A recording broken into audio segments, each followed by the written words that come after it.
Good morning. This is Glenn Greenidge and Tom Pope, and today's topic is the knocking down of affirmative action by our court systems, Supreme Court. So, so one of the things that affirmative action has been doing is allowing diversity to be part of the selection process. And so with this piece being taken out, there are quite a few questions in terms of, will schools honor diversity? Will they have any commitment to that? Or will things change so drastically in admissions that students wouldn't be going to school? What are your thoughts, Tom? Well, I don't see the aspect of racism as really declining. And racism has prevented a lot of people from having the benefits of white society. So why would we expect the playing field to be equal? Now we're dismantling some type of help to make it equal. Well, when you look at this whole conversation of the diversity and the institutional racism that is associated with college campuses and other places, you've had an employment, you've had, but this particular ruling was only for college admissions. So we'll keep it there. So as far as college admissions are concerned, how do you qualify to have people who are not from the majority class, who may not necessarily have the money to attend some of these Ivy League platforms that are in excess of 40 and 50,000 per semester or per year, however it goes? Well, let me specifically relate this to some things I did in my past. I was, as a writing teacher, I was helping students prepare their essays for college. I was hired to do this. One part of society that has funds can hire me. What about another part of society where those students don't have the funds? They can't write the essay as well. The essay is important in terms of acceptance in the college. Right. Yes. Now, we could have brilliant people who can't write well, or maybe they're writing in a different style.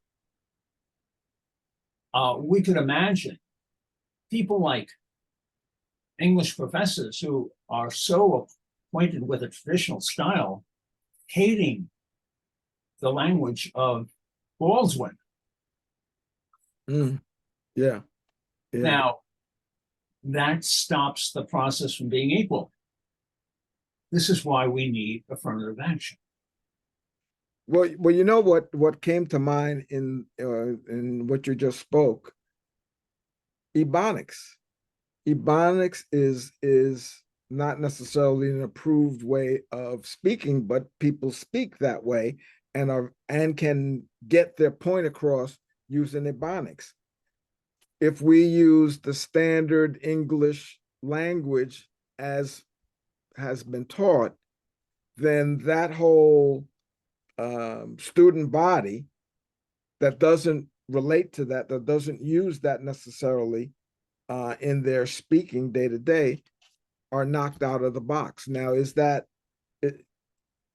fair? Is that an educational thing, or is it really an environmental thing? Because when you think about it, you are you're part of your environment. You're a product of your environment.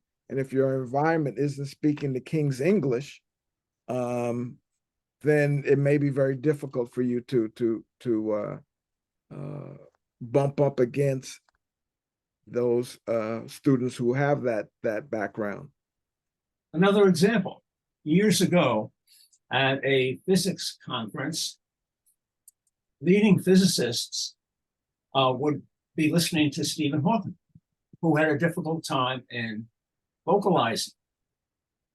But you translate that to what we're talking about here, and that would, something like that could be an impediment because we're discounting a certain skill, we're looking at other skills. And therefore, a whole segment of people can be denied admission. Yeah. Yeah. It just brings to mind the whole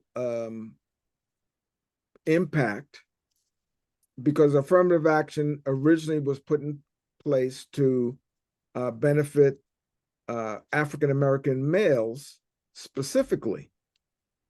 However, it did very little for African Americans male.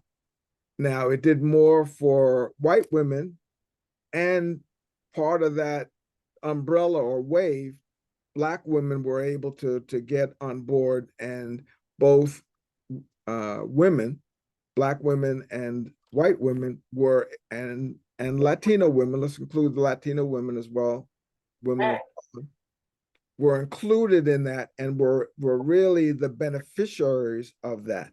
Now, the one thing they gave me, I wanted to say, does that mean that hold on, has to be on the done? delivery here, I could always send it out with my Yeah. afternoon deliveries.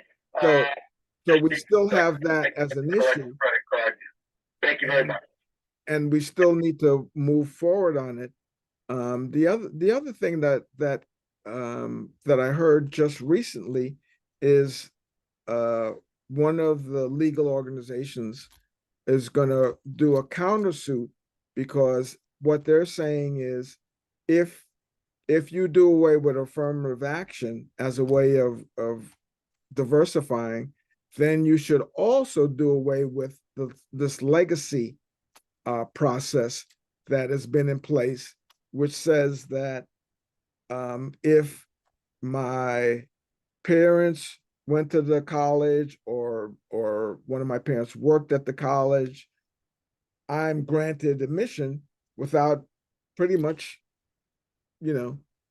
much of an entrance exam. So if we're going to take away the affirmative action to diversify the student body, then we should also take away this legacy piece. What do you think about that, Tom? Oh, definitely.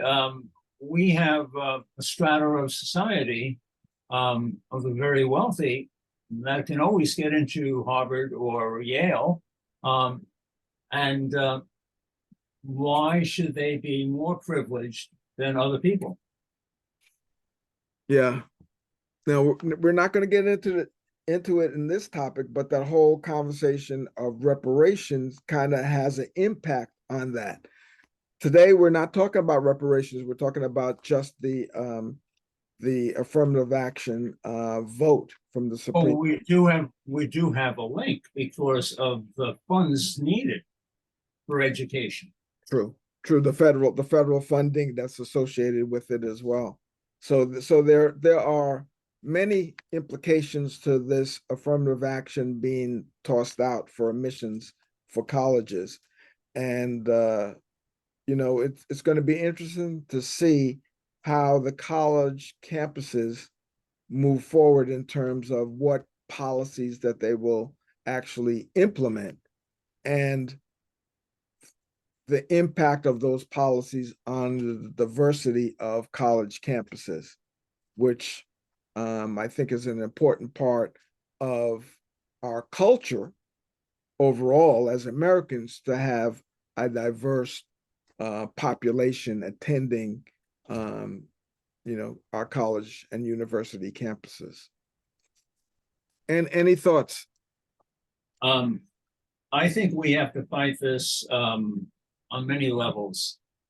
That decision by the Supreme Court actually, in some legal minds, is considered moving against the Constitution. Maybe we should charge certain members of the court as trying to subvert the Constitution. Interesting thought. I think with how people feel on some of the last decisions that the Supreme Court has been making, I think that there may be more and more of a move to question their judgment, and are they doing the work of the people, or are they doing their own initiatives? And of course, or the initiatives of the wealthy. exactly. Very good, very good. So I don't have anything else. Tom, anything else for Well, you? I think if you like what you see, get in touch with us at Community and Social Change on Facebook. Thank you.